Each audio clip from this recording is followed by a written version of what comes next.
Hello developers. So last వీడియోలో మనం ఏం చేసినాం, మనం కేటగిరీస్ టేబుల్ క్రియేట్ చేసినాం అండ్ మల్టిపుల్ కేటగిరీస్ కూడా అప్లోడ్ చేసినాం. సో కానీ ఇక్కడ మనకు ఇష్యూ ఏమొస్తుంది అంటే మనకు ఆబ్జెక్ట్స్ డిస్ప్లే అవుతుంది. Okay, object 1, object 2, object 3.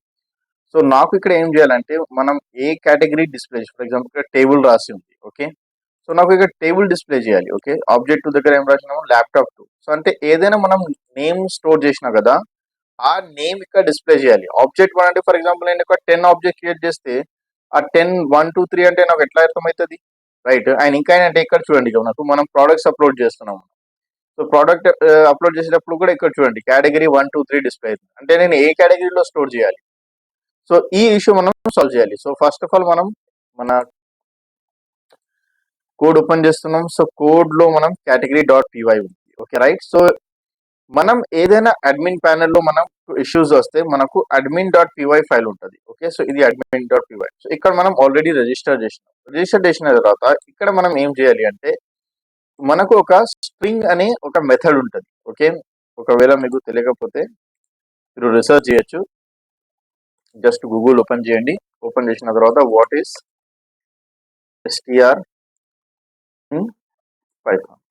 Okay, so ఏదైనా పర్టికులర్ డాక్యుమెంటేషన్ మీరు చదవచ్చు. సో ఇది ఏం చేస్తుంది అంటే మనకు ఏదైనా స్ట్రింగ్ మన క్లాస్ నుంచి ఏదైనా స్ట్రింగ్ వాల్యూ మనం డిస్ప్లే చేయాలంటే ఈ పర్టికులర్ స్ట్రింగ్ మెథడ్ మనకు యూజ్ అవుతుంది. ఓకే, సో అదే స్ట్రింగ్ మెథడ్ నేను ఇప్పుడు యూజ్ చేస్తున్నా. మీరు ఏదైనా ఎగ్జాంపుల్ ప్రాక్టీస్ చేయాలంటే ఏదైనా వెబ్సైట్ ఓపెన్ చేసి ఎగ్జాంపుల్ కూడా ప్రాక్టీస్ చేయొచ్చు. ఓకే, సో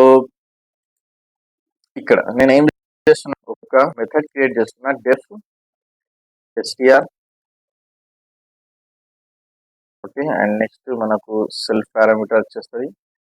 అండ్ ఇక్కడ ఏం రిటర్న్ చేస్తున్నా అంటే మనం సెల్ఫ్ డాట్ నేమ్ మనం రిటర్న్ చేస్తున్నాం. ఓకే, అండ్ రిటర్న్ చేసిన తర్వాత నేను admin dot py file open చేస్తున్నా. ఈ అడ్మిన్ డాట్ పీవై ఫైల్లో నేను మళ్ళీ ఒక పర్టికులర్ క్లాస్ క్రియేట్ చేస్తున్నాను. సో ఈ క్లాస్ ఏం చేస్తుంది అంటే ఆ నేమ్ ఇక్కడ డిస్ప్లే చేస్తుంది. సో దానికి ఒక నేమ్ అసైన్ చేస్తున్నా, కేటగిరీ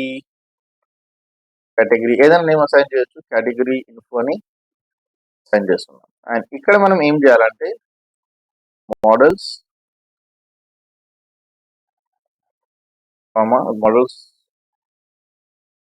అడ్మిన్. ఓకే, ఇక్కడ మనకు డిస్ప్లే అయితే లేదు. Okay, so okay, so admin కి మీకు ఏదైనా పర్టికులర్ డాక్యుమెంటేషన్ చెక్ చేసుకోవాలంటే సింపుల్ గా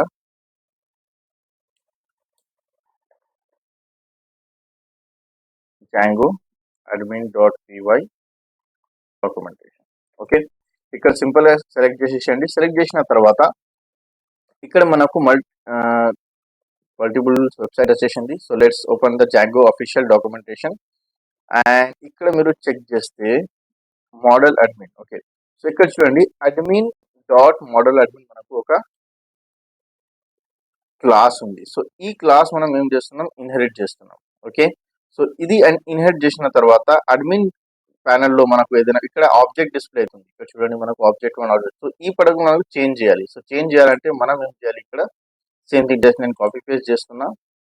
as of now admin dot admin model pass చేసిన తర్వాత ఇక్కడ నేను ఒక లిస్ట్ డిస్ప్లే.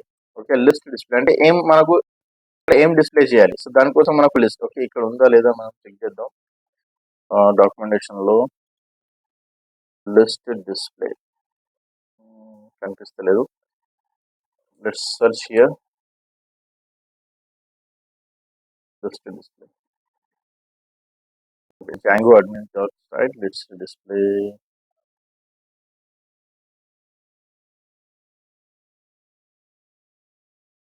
ప్రాబ్లం లేదు, మనకు ఎగ్జాంపుల్స్ ఇక్కడ లేవు. ఓకే, ఉన్నాయి. ఓకే, సో ఇక్కడ చూడండి మనకు ఏదైనా పర్టికులర్ మనం క్లాస్లో ఏదైనా ఫీల్డ్స్ స్టోర్ చేసినాం.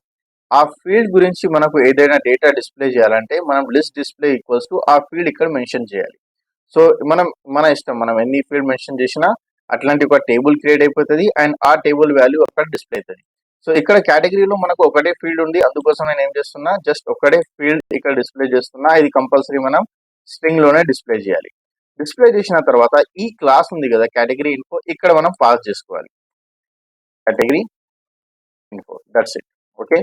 పాజ్ చేసిన తర్వాత సేవ్ చేసుకోండి. సేవ్ చేసిన తర్వాత ఇక్కడ 2 కూడా సేవ్ చేసుకోండి. ఇది కూడా సేవ్ చేసుకోండి. ఇది కూడా సేవ్ చేసుకోండి. ఓకే. అండ్ సేవ్ చేసిన తర్వాత ఇక్కడ జస్ట్ రిఫ్రెష్ చేయండి. రిఫ్రెష్ చేసిన తర్వాత ఇక్కడ చూడండి మనకు టాబ్లెట్, ల్యాప్టాప్, మొబైల్ వస్తుంది. అండ్ సేమ్ మనం ప్రోడక్ట్ కి క్లిక్ చేస్తే కూడా యాడ్ ప్రోడక్ట్ క్లిక్ చేస్తున్నా అండ్ ఇక్కడ చూడండి మొబైల్, ల్యాప్టాప్, టాబ్లెట్స్ ఇక్కడ మనకు డిస్ప్లే అవుతుంది. సో సింపుల్, ఇష్యూ సాల్వ్ అయిపోయింది. ఏదైనా డౌట్ ఉంటే ఓకే నాకు కమెంట్ చేయండి. అండ్ ఈ వీడియోస్ అన్ని స్టూడెంట్స్ కి షేర్ చేయండి. Okay. So that's it for today.